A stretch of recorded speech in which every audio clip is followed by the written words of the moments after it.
గల్లీ మొదలుకొని ఢిల్లీ పాలకుల వరకు సోషల్ మీడియా భయపెడుతోంది. తమ తప్పుల్ని లోకానికి తెలియజేయకుండా ప్రధాన మీడియాను లోబర్చుకున్నంత సులువు కాదు పౌర జర్నలిజాన్ని అడ్డుకోవడమని పాలకులకు అర్థమైంది. బాధ్యతాయుత జర్నలిజం అంటే ప్రజల పక్షాన గొంతెత్తడం. ఆ గురుతర బాధ్యత, సమున్నత లక్ష్యాల్ని ప్రధాన మీడియాగా చెప్పుకునే పత్రికలు, టీవీ ఛానళ్లు విస్మరించాయి. ప్రస్తుతం ప్రపంచవ్యాప్తంగా సోషల్ మీడియా అత్యంత శక్తివంతంగా తయారైందంటే ప్రధాన మీడియా వైఫల్యాలే కారణమని చెప్పక తప్పదు. మరీ ముఖ్యంగా ఆంధ్రప్రదేశ్లో మీడియా ధోరణి ఎలా ఉందో చిన్నపిల్లల్ని అడిగినా చెబుతారు. సోషల్ మీడియా ధోరణి కూటమి సర్కార్కు కోపం తెప్పిస్తోందంటే ఆశ్చర్యపోవాల్సిన పని లేదు.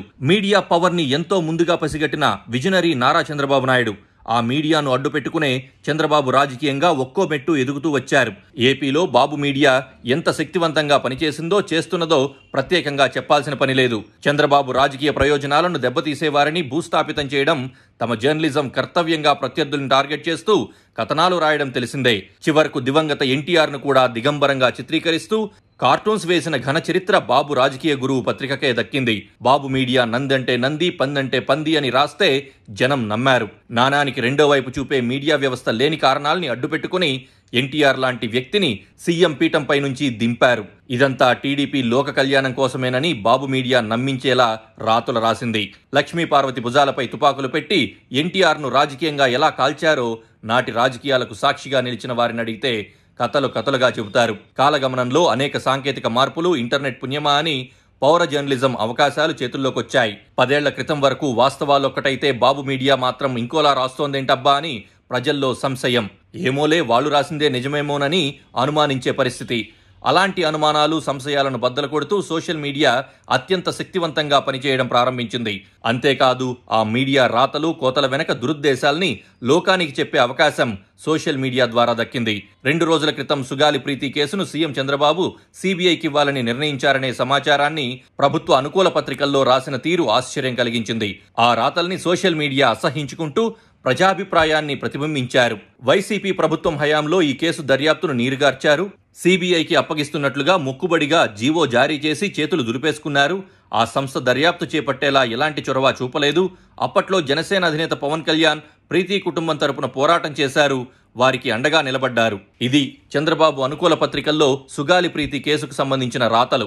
ఎవరైనా ఈ వ్యాఖ్యలు చదివితే వైఎస్ జగన్ హయాంలో మైనర్ బాలికపై అఘాయిత్యం జరిగిందని, అలాగే హత్య చేశారని అర్థం చేసుకుంటారు. సోషల్ మీడియాలో ఏది నిజమో ఈ రాతలు ఎవరిని కాపాడడానికి రాశారో ఉతికి ఆరేశారు. పవన్ కళ్యాణ్ మద్దతుతో అధికారంలోకి వచ్చిన చంద్రబాబు 2017లో పాలిస్తున్న సమయంలో ప్రీతిపై దారుణం జరిగిందనే వాస్తవాల్ని సోషల్ మీడియా చెప్పాల్సి వచ్చింది. బహుశా నిప్పు లాంటి నిజాలే పాలకులకు తట్టుకోలేని సెగ తగిలేలా చేస్తున్నాయి. అయితే చేతిలో అధికారం ఉండడంతో నిజాలకు ఫేక్ అనే ముసుగు వేసి సోషల్ మీడియాను నియంత్రించేందుకు కొత్త చట్టాలు తీసుకొస్తామని పాలకులు హెచ్చరిస్తున్నారు. సోషల్ మీడియా కట్టడికి కేబినెట్ సమావేశంలో ప్రత్యేకంగా చర్చ జరగడం గమనార్హం.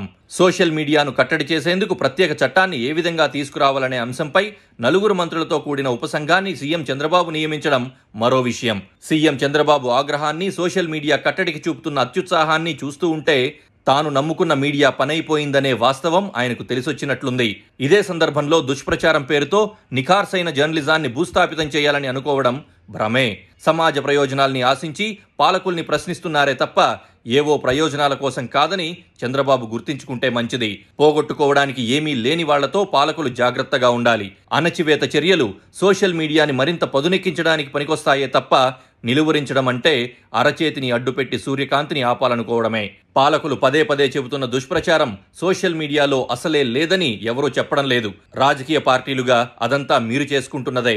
జగన్ హయాంలో 12 లక్షల కోట్ల రూపాయలు అప్పు, రాష్ట్రం శ్రీలంక, పాకిస్తాన్ దేశాలుగా దివాలా తీస్తోందని, రుషికొండలో వైసీపీ ప్రభుత్వం నిర్మించిన భవనాలు జగన్ కుటుంబం నివాసం ఉండడానికేనని, మళ్లీ జగన్ వస్తే మీ భూముల్ని లాక్కుంటాడని, వైసీపీ హయాంలో తిరుమల లడ్డూ ప్రసాదంలో పంది కొవ్వు, ఆవు కొవ్వు కలిపారనేవి ఏ ప్రచారాల కిందికి వస్తాయో ఇలాంటి విమర్శలు చేసిన మహానుభావులెవరో నేటి పాలకులే చెప్పాలి. బాధ్యతాయుతమైన పదవుల్లో ఉంటూ మంచి మాటలు, అలాగే ఆధారాలతో కూడిన విమర్శలు చేయకపోతే దాని పర్యవసానాలు కూడా అట్లే ఉంటాయి. ఈ వాస్తవాల్ని గ్రహించకుండా రాజకీయ ప్రయోజనాల కోసం ప్రత్యర్థులపై ఉన్నవి లేనివి దుమ్మెత్తిపోసి ఇప్పుడు తమపై మాత్రం ప్రత్యర్థులు ఏమీ మాట్లాడకూడదు అంటే జరిగే పనేనా? చర్యకు ప్రతిచర్య ఉంటుంది, అనుభవించి తీరాల్సిందే.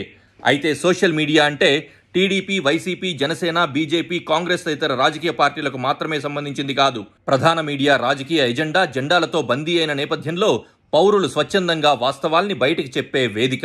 అధికారాల్ని అడ్డుపెట్టుకుని సోషల్ మీడియా గొంతు నులమాలననుకుంటే భవిష్యత్తులో ఎక్కువగా తామే నష్టపోవాల్సి వస్తుందని గుర్తించుకోవాలి.